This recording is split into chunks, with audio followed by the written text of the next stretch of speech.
Hey guys, and welcome to another Schematics update. This time we want to talk again about the Planet Coaster Studios DLC pack. We means we have two guests invited. This time it's SPRidley and BillyMFMays. Hey guys. Hello. Howdy diddly do. So Billy, could you please introduce yourself really quick? Sure thing. I'm BillyMFMays. I make content on Twitch and a little bit on YouTube. And going into Planet Coaster here once again. And SP, could you please introduce yourself as well? Hi, I'm SPRidley. I play Planet Coaster too much. I have a YouTube page that's not really updated much, and a Twitter. And it's me, AdfoTV. You probably know me. You can find myself on YouTube, Twitter, and sometimes even on Twitch. Hi, I'm Blind. I stream games at twitch.tv/BlindIRL, and I wish that Frontier would have said what time their stream was at earlier, because I woke up at 4 in the morning and then went back to bed. I'm upset. So yeah, there was a stream, as you mentioned, Blind, on Twitch,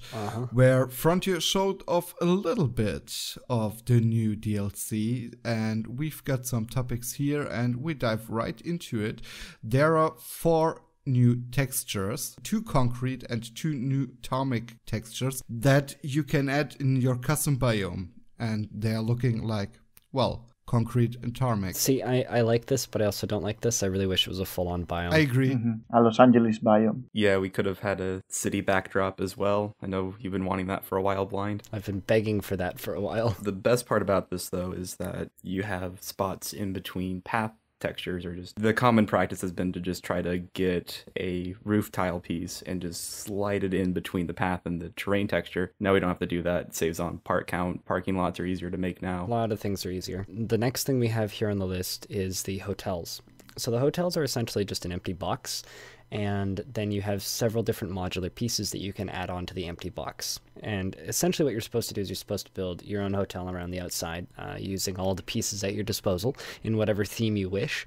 And then you can add in individual rooms to increase the size of the hotel with a maximum of 100 rooms, which is freaking massive. Each room can hold up to 6 people in a group. So whatever the size of the group of guests is, they will go into there and they will take up a room. This increases the total number of guests you have in your park without actually increasing the total number of guests you have in your park, which is really interesting. Gameplay wise, I think it's cool. Also, they have prestige, and you can add in perks such as spas, Wi-Fi, and various other fancy rooms which are in a drop-down menu. That adds extra cost if you're playing with money turned on, and also increases the rating of the hotel, and I think increases the price as well. They do pay when they leave instead of when they go in, like a real hotel, and I think I covered everything there. What I'm understanding right now, they are basically a second form of ATMs to put more money into the guest's pocket. It's like a second form of ATMs, but also it's like storing their memory, their consciousness inside of the ATM. Yes. So it's an ATM for money so that they get more money, but it's also a way of storing them without overpowering your computer. It's a staff room, but for guests. I'm guessing the traits that you can give the hotels are similar to the staff room traits, where they buff guests and like, hey, you get tired less and have more money to spend. Maybe. Yeah. Though 100 rooms is actually kind of small for a hotel, but I guess the solution is just to make more hotels. Yeah. It would be a really big hotel. You could also just have one hotel with multiple doors. Introduced in this pack is the time of day sequencer and a number of other track ride improvements, such as track rides being able to stop on a certain track piece and being able to have that linked to triggered events. The ride does lose excitement when it is stopped, but I think for those who want to have a larger set piece happen during a track ride, it's a huge benefit.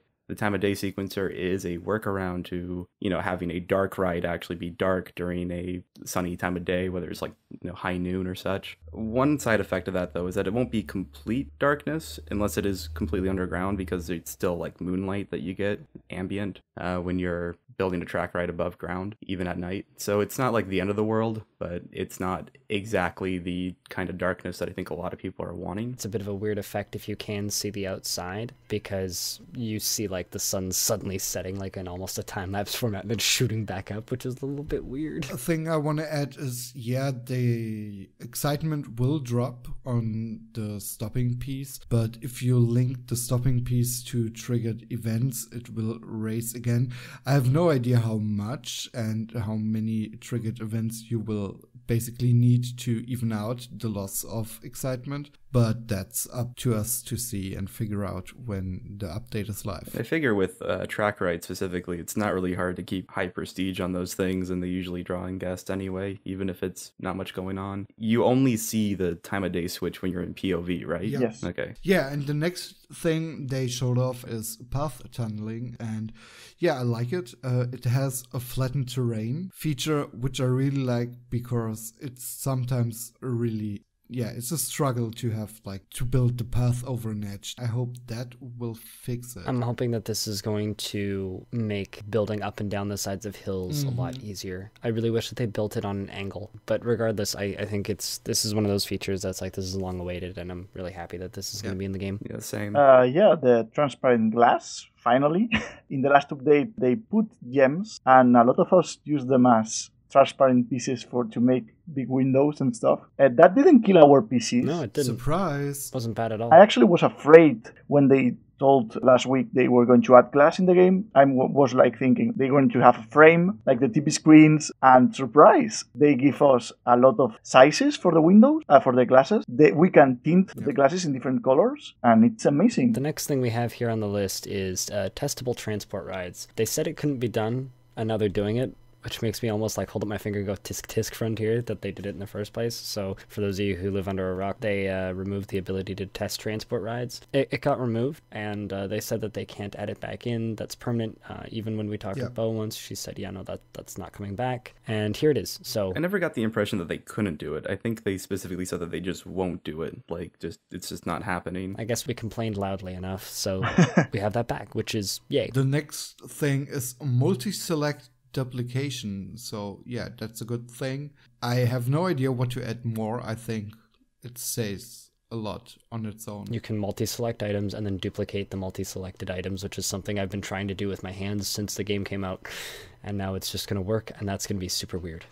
I accidentally duplicate so many things. It'll make copy and pasting trees everywhere a lot easier now. So for this next one, I'm just saying the number of animatronics, right? Yes. 127 new animatronics. So we have people, we have cars, we have explosions, we have helicopters, we have basically anything you could possibly need for a film studio. We have more stuff than we probably ever thought we wanted, right down to zombies. We have officers, we have more cowboys, we have cowgirls, we have people falling out of windows for some reason, which are mildly disturbing. We have animated dumpsters, we have cars. Yeah, basically just not only do we have a large variety of new animatronics, but they're all doing a variety of different things. So we have like an office dude. We have an office dude sitting down. We have an office lady. We have an office lady sitting down. We have people getting like shot and then like stumbling away. We have a massive variety of new animatronics, and those are going to be fun to go through. And another thing to add is that they are totally recolorable. Not only what they wear, but also the skin color. Yes. Yes.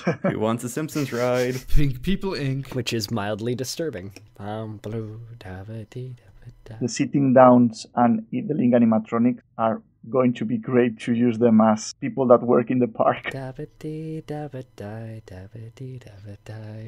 Okay, next one. Another one that was just kind of a brief note was just that for the scenario editor, there's going to be a setting to adjust ride prestige decay. And for those that don't know, basically when you put down a ride, you get rides are at 110% base prestige because it's brand new. Over time, it just ages, over like I think a span of 10 years, around like year 6 or so, you go down to just 80% of potential prestige, and once you reach 10%, you're at classic, and you're at 110% again. Prestige is directly correlated with ticket price, so you can charge more based on how high your prestige is for a ride. But I'm not really sure what you get to adjust in terms of like, hey, are you adjusting how quickly it decays? Like instead of a 10-year span, is it a 5-year span that you can set it to? Is it that you can change how much it decays by? Can you go beyond 80%?